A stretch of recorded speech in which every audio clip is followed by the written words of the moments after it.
tous, il est 12h30 sur France Info. À la une, les réactions politiques se multiplient après l'annonce de la démission de Theresa May.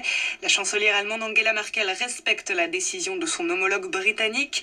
Emmanuel Macron, lui, salue le travail courageux de la première ministre et appelle à une clarification rapide sur le Brexit. Theresa May a fait part de son profond regret de ne pas avoir été capable de mettre en œuvre la sortie de l'Union européenne. Elle annonce donc sa démission aujourd'hui de la tête du Parti conservateur, ce qui sous-entend à terme qu'elle quittera ses fonctions de chef du gouvernement, mais on ignore la date exacte. Le Rassemblement national devance légèrement le parti présidentiel dans les intentions de vote pour les élections européennes. Dimanche, 24,5% contre 23% pour La République En Marche, selon une dernière enquête Ipsos Soprasteria pour France Télévisions et Radio France. En troisième position, la liste des Républicains qui stagne à 13%. Et la grande gagnante, ce sera très certainement l'abstention, notamment chez les jeunes. Alors pour lutter contre ce fléau, le président français fait campagne dans les médias traditionnels, mais aussi sur YouTube. Emmanuel Macron répondra ce soir au youtubeur Hugo Travers pour convaincre les jeunes de voter aux européennes. La rencontre est diffusée à partir de 18h15 sur la chaîne YouTube. Aux européennes de 2014, 72% des Européens de 18 à 24 ans s'étaient abstenus. Eux veulent faire de ces élections européennes des élections climatiques. Lycéens, étudiants, collégiens dans la rue cet après-midi. À Paris, coup d'envoi de la marche dans une demi-heure. Rassemblement également à Strasbourg, près du Parlement. Ces jeunes appellent à nouveau les dirigeants à se mobiliser pour la planète. Le dernier gros rassemblement, c'était il y a un peu plus d'un mois, le 16 mars.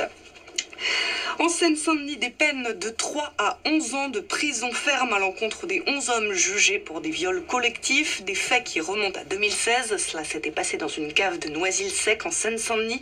Les 11 hommes sont aujourd'hui âgés de 18 à 22 ans. 4 victimes ont été identifiées par la sûreté départementale dans cette enquête. De nouvelles accusations contre le docteur Péchier. Cette fois, c'est une ancienne collègue, elle aussi anesthésiste à Besançon, qui accuse le praticien d'empoisonnement. C'était il y a 3 ans, lors d'une opération de l'épaule. Le docteur Péchier est mis en examen pour 24 cas d'empoisonnement, dont 9 mortels.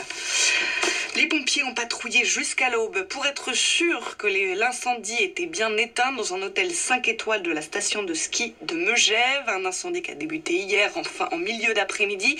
Il a été maîtrisé à minuit. 15 clients et 20 employés ont été évacués. Une personne a été légèrement intoxiquée par les fumées. Un 5e agresseur est toujours recherché. 4 adolescents de 15 à 17 ans soupçonnés d'avoir agressé une femme transgenre. Ils sont convoqués dans les heures qui viennent au commissariat de Rouen.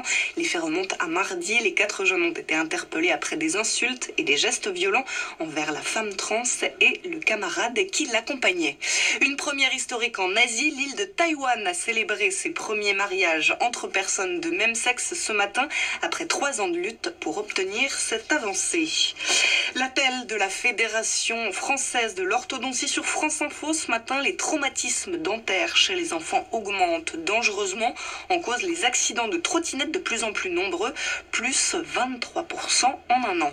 À Bastia, un couple de quinquagénaires condamnés à de la prison ferme pour avoir maltraité des animaux. Alertés par les voisins, les policiers ont découvert des dizaines de chiens, chats, pigeons, poules dans cet appartement de 30 mètres carrés dans le centre-ville. L'homme est condamné à 8 mois ferme, son épouse à 4 mois. La Haute-Marne, premier département de France, a préparé le retour aux 90 km/h sur certaines de ses routes. Nicolas Lacroix, président Les Républicains du département, le confirme à France Info ce matin. Une liste de 500 km de routes potentielles a été établie. Elle sera examinée en assemblée départementale cet après-midi. Et puis le dénouement des élections provinciales, elles datent du 12 mai, c'était en Nouvelle-Calédonie. Ce sont les indépendantistes kanaks qui remportent la présidence du Congrès. Une surprise un peu plus de 6 mois après le référendum sur l'indépendance du 4 novembre que les indépendantistes avaient perdu. La saison de Ligue 1 baisse le rideau ce soir, 38e journée. Caen et Dijon jouent leur peau dans le championnat. Monaco et Amiens ne sont pas tout à fait sauvés. Dijon sera barragiste si les Bourguignons l'emportent face à Toulouse et que Caen perd face à Bordeaux. Également ce soir, Reims accueille le PSG dont le patron est mis en examen. Nasser Al-Khelaifi est mis en examen pour corruption active dans le cadre de l'enquête sur l'attribution des mondiaux d'athlétisme au Qatar en 2017 et 2019. Et puis les basketteuses de l'Asvel, championnes de France pour la première fois 2 ans après le rachat du club par Tony Parker, elles se sont imposées hier soir à domicile 75-61 contre Montpellier. Bel après-midi à tous sur France Info, l'info continue, ne zappez pas.